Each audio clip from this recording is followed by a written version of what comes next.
Hi guys, so for whole and half, I know there's both a liquid and a solid component to that, but for the solid component, when you're practicing that, so this is the closet in the downstairs room, you know, where the treadmill and I get ready, where that stuff is. And in there is Play-Doh, so this is where the Play-Doh is. And I thought one thing you could do is you could pull out the Play-Doh and you can just make a bunch of things and cut them in half. And then talk about whole and half and a little bit. So you can make Play-Doh snakes and cut the Play-Doh snake directly in half and then show him like, look, half is, I'm just gonna take this over here. Half is, you know, like when you split something and you have two equal parts, and then you can take the Play-Doh snake and roll it out again and cut just a little and show him. Oh, hold on, he needs his blanket. Absolutely, bud. It's wet. Can you put it in the washing machine to clean it up? You got it. Let me finish this up and I'll be right up. Sorry. So, yeah, so you can do the Play-Doh snakes. You can make Play-Doh pizzas. You can just make Play-Doh balls and cut those. You could make a Play-Doh dinosaur with a really long dinosaur tail and say, okay, let's look at his whole tail. Let's cut his tail in half. Let's cut a little piece of his tail.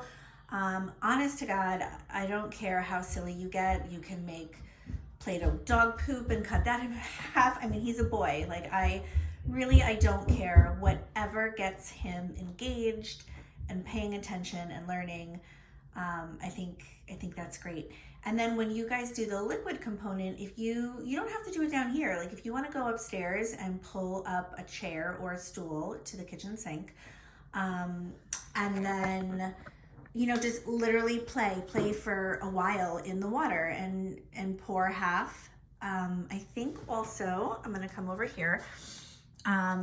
If it's not in here, I will find it. But I thought in my science, let me just see.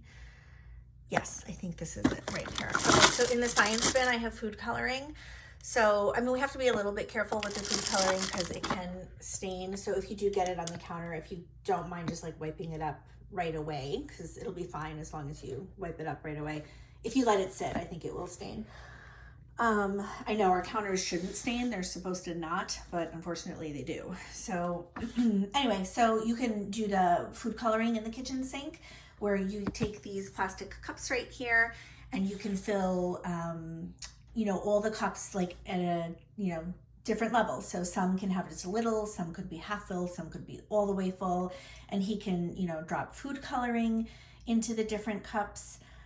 If you guys do that, and let's say it takes 30 minutes by the time you're done with the water play and the Play-Doh play, and then of course you don't get to something else, that's fine. I think maybe if he just plays for a little bit more, he'll get it.